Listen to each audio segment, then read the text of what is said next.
what I know is that she worked at the pot when I got there.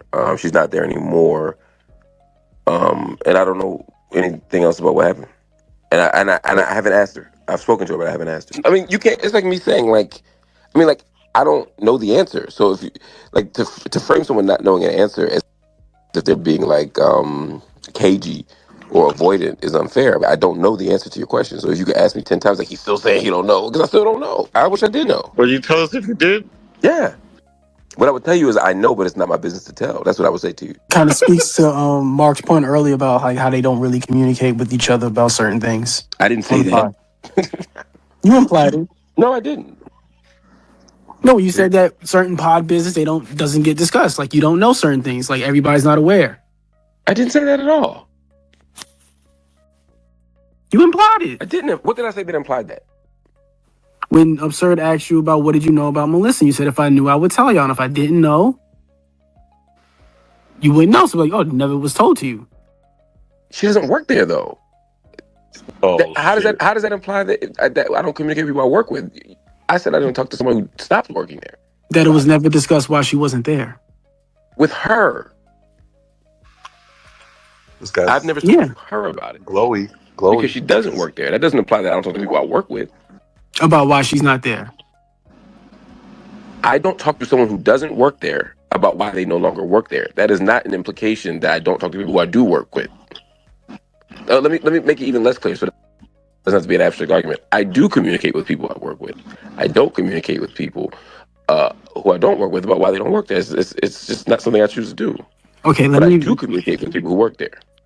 Okay, maybe I'm not being clear. What I'm saying, because I know it sounds like we're saying a bunch of different things. Communicating with the people who do work there about the people who don't work there. That's what I'm talking about. And what I'm saying is I wasn't saying that I don't do that. I never said that. I was not implying that. I'm saying the opposite of what you're suggesting I implied. I'm saying that, counter to your point, which is that I implied that I don't talk to people I work with about those who no longer work there. I'm saying that is not true. That is not what I was implying, nor is that the case.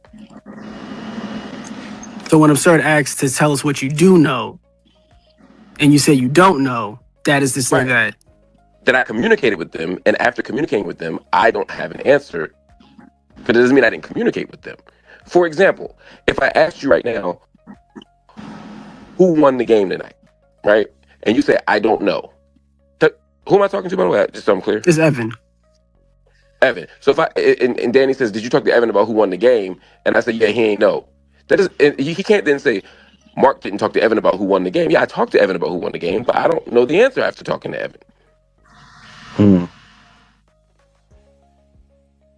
You're conflating me not knowing the answer to me not having discussed the question. I would assume when somebody says, tell us what you do know, that would be about like the discussion of the question, not directly about the answer. That wasn't the question that was asked. The question that was asked was, what do you know about what happened? I'm saying, I don't know anything. I don't have any information that would be of value. I don't have any information that would answer you, that would honestly, but it is not from a lack of communication. Nor is it a referendum on the type of conversations we have. I talk all the time to my colleagues, and I love it. Sure. I mean, tell us what you do know doesn't mean you get to determine what we think is valuable and not valuable.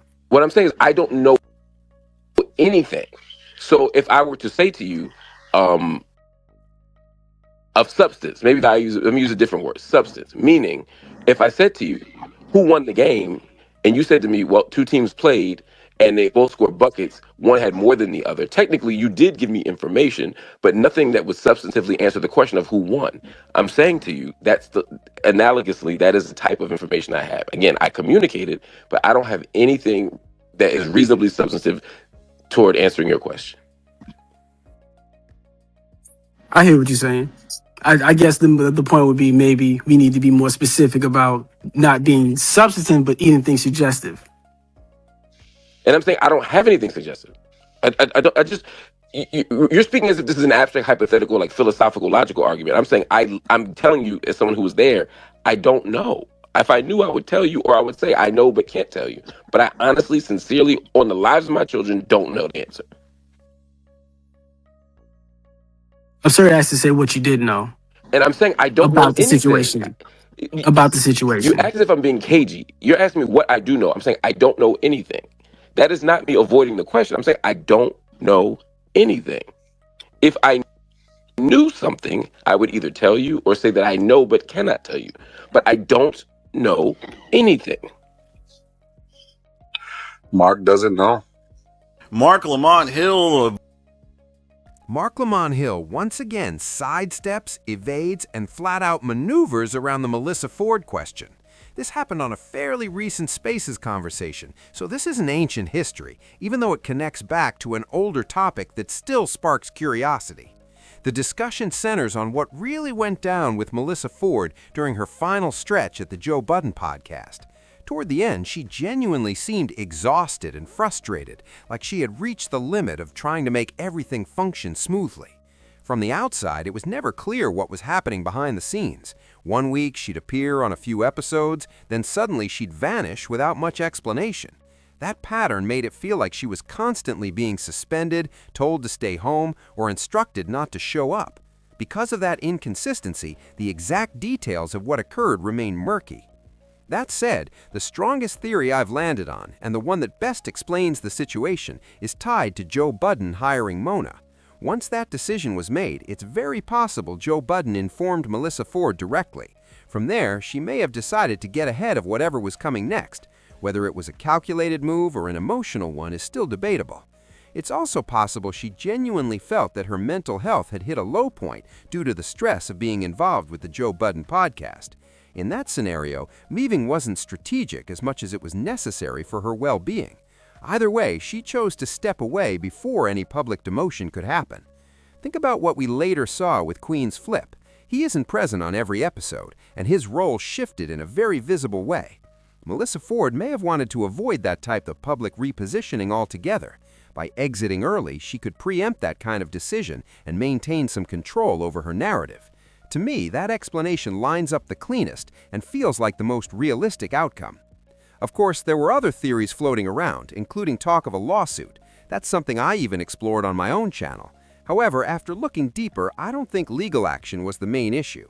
As of January 2026, there have also been whispers about an NDA being involved. That's still unconfirmed. It's just as possible that everyone is simply waiting for Melyssa Ford's contract to fully run its course, with payments finishing out before any real details come to light. Until then, silence makes sense. Melyssa Ford herself has stayed mostly quiet, aside from a few subtle remarks here and there. Some of those subliminals popped up in relation to her show with Charlemagne. Remember, she previously did a podcast with Charlemagne where she spoke about how toxic it can be working with men who don't understand the struggles women face in professional environments. That commentary raised eyebrows and felt pointed, even if names weren't mentioned directly. Then we circle back to Marc Lamont Hill. During this exchange, the back and forth felt like a masterclass in avoidance, ducking and dodging questions like a young Pernell Whitaker slipping punches. For most listeners, it's hard to pin him down because his wordplay is so sharp. He'll twist language in a way that leaves people confused, and then the so-called Mark Avengers jump in to defend him, explaining why he technically answered without ever giving a straight response. Honestly, it seems like he enjoys that dynamic. It feels intentional, like he enters conversations thinking, I'm about to trip this person up. He lets the frustration build by refusing to answer directly, then turns around and acts as if he already addressed the question. While doing that, he'll sneak in a subtle insult just to add another layer. This all played out again on Spaces. There was even another moment when Michael Mahill joined a space and was asked about Mona being late. His response was that he didn't even know when Mona started, which only added more confusion to an already slippery conversation. I don't know. I don't know the situation. I don't know when she's asked to come in. I don't even know if she's late. You know what I mean? But you're saying what I you don't do know know if she's. So wait. You're saying you don't know if she's actually late to the pod when she arrives 37 minutes into the pod. There were 2 months where I was supposed to, where I was, my start time was different. You know what I mean? So that's what I'm saying. I don't know. I don't ask everybody's start time because it's not my business. And as you can see, this is a big case of tricky words because he said at one point he was coming to the pod later than everyone else and his start time was different. Well, And when you really look at it, this turns into a clear example of slick wording and technical language. At one point, he mentioned that he arrived at the pod later than everyone else and that his start time wasn't the same. But that explanation misses the mark. What that actually describes is him joining the Patreon later on, which isn't what was being asked in the first place. The real question was simple and direct. Was she present for the actual start time of the morning pod? That's a completely different issue. So when you break it down, the answer never really addressed the question that was put on the table. And that's where we land. Marc Lamont Hill clearly enjoys playing these word games on Spaces, and it's obvious he's having fun doing it. In a way, it can be entertaining to listen to, but it also highlights the risk that comes with the Joe Budden podcast engaging in Spaces at all. These conversations often feel less about transparency and more about controlling the narrative. They also come across as a way to build internal goodwill with each other on the show. I wouldn't be surprised if Marc jumps into these spaces, does his verbal gymnastics, and then goes back to the podcast jumping like, "Did you see how I handled those people on Spaces?" Joe Budden seems to operate in a similar way. It feels like a merry-go-round of inside jokes and shared amusement whenever they enter these rooms. They get to bend the details, spin the context, and essentially toy with the audience in real time. But I want to hear from you. Do you think Marc is actually being genuine here? Do you really believe he hasn't spoken to Melyssa Ford about why her time on the show came to an end? Personally, I think they were close enough that some kind of conversation had to happen. Even if there's a lot of ducking and dodging happening publicly, that doesn't mean those discussions never took place privately. Either way, we'll see how it all unfolds.